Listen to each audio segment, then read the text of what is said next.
Before we begin the mini tutorial over the Stryvdaily 2-in-1 planner and journal, I wanted to basically read you guys this tweet that I found online. Now, I am not on Twitter, but I felt like this tweet was a very simplified way on how to describe what self-care is. And whenever I'm teaching, I always try to teach from a standpoint that can capture everyone's attention. So the tweet reads, real self-care can't be bought. It isn't just spa days and facials. Real self-care is a series of tough decisions. The decision to be more disciplined, to address your recurring toxic thoughts, to prioritize your mental health, and to place your happiness over your history. Well, I know with you guys taking a leap of faith and purchasing my journal and planner, you guys were ready to place your mental health and self-care as a priority, and I am ready to help you. So let's begin with the vision board. I just wanted to give you guys a few tips on how to create an effective vision board that will work for you. Number one, you want to choose words that will evoke experiences that you have had or you wish to have that you know will bring you joy. You also want to use some quotes. Quotes are basically a great source of basically forming your mindset and effectively expressing an idea or experience in its entirety. You also want to understand that with quotes, you want ones that will give you an intense and accurate thought that match the state or experience you're trying to achieve. You want to make sure you use pictures that will help you visualize what success looks like and evoke feelings you wish to experience, such as love, happiness, and success, as well as making sure your goals and intentions are forming the basis of your visions, such as growing your business, getting organized, becoming debt-free, and practicing self-care. Moving into the self-care portion, I basically started off with giving you guys a self-care assessment. In order to do any type of needs assessment, you have to figure out what is it that I need, because I'm pretty sure that even though you are probably lacking in some areas, you are probably doing some things that are actually self-care. Maybe you did not know it. Or maybe you did. Maybe you're not doing enough of it. But this assessment should basically be your baseline and should show you guys what it is that you want to focus on. Again, this is if you guys want to use this planner and journal effectively. Make sure you do the assessment and actually form this as your baseline on how to work on your goals and moving forward in your self-care process. Please do not skip over this part. You may feel like you don't need it, but you truly do, okay? Again, this journal and planner was created from an empirically based standpoint, a counselor's perspective. All right, so let's start with the self-care list. Now, on the self-care list, this is basically just you formulating the things that make you happy, things that are self-care that you actually enjoy doing. I also placed a sheet in there that you can use as far as affirmations go, or you can choose your own affirmations. And I also placed the box in there for inspirations, because what is inspiring you? What's motivating you to be able to want to become or be whatever it is that you aspire to be? Now, moving along with the second slide, it will basically give you an example of how to fill out the self-care sheet.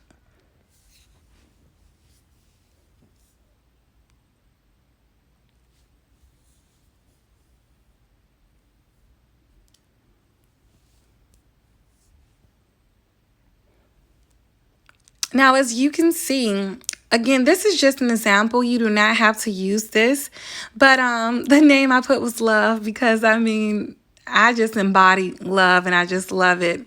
So I put things that make me happy, a peace of mind, going at my own pace. I do not like to be rushed.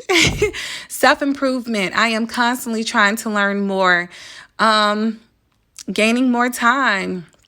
And I know that technically we can't, but we can really, because really time is an illusion. And if you organize your things in a way where you can get more time, it's actually possible. So and just some self-care things. Again, I say there's an affirmations page in the book that you can actually use to go along with whatever it is that you're trying to achieve. But if you want to find your own affirmations, that's fine as well. Let's move into the second page. The second page is basically your monthly goals. I know you're like, okay, this monthly goals page is very difficult. Why, and why? Well, let me tell you, what you guys have to understand when it comes to goal setting is that you just can't basically just say, okay, this is my goal and that's it. You have to understand that there's a big advantage of breaking down your goals into smaller tasks. It basically creates small, actionable, and achievable steps for you to take. There is no doubt that you can complete each individual task, which gives you the confidence to basically move swiftly towards your goal. So when it comes to your goal setting, make sure you just make it SMART goals. Make sure they're specific, measurable, attainable, relevant, time-bound, evaluative, and revisable. Understanding that, we can plan all day long, but sometimes things don't go our way. So you want to make sure you're evaluating the situation. Make it SMART. Like I said, write it down, break it down, hold yourself accountable, and reward yourself. That is all right there. That is the success to actually making goals that you can actually achieve. So when you're evaluating this situation, you want to basically assess your past and present situation and what worked before, what didn't. Based on these, what do you want to improve on and achieve? Writing down your goals clarifies and strengthens your intentions. When we break down your goals into small and manageable steps, it helps you to overcome being overwhelmed. Also, rewarding yourself will basically reinforce you to keep going at it. Keep trying to do whatever it is you're doing without giving up. You need reinforcement. Again, this is coming from a behavioral standpoint. My journal was completed on basically a scientific standpoint to help you actually achieve real results. I also put in here things that you can do for self-care, just in case if you did not know, what can I do? Or what can I do more of? Or what is something I've never, thought of as self-care?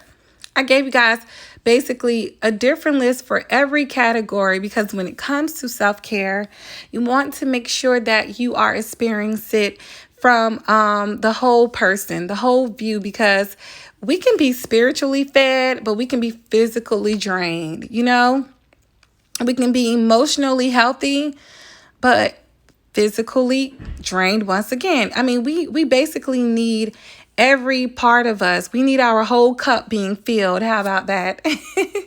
So those are things that you can do for self-care, and you don't have to use every one on there. If it does not apply to you, change it. Do whatever you know will best fit you, okay?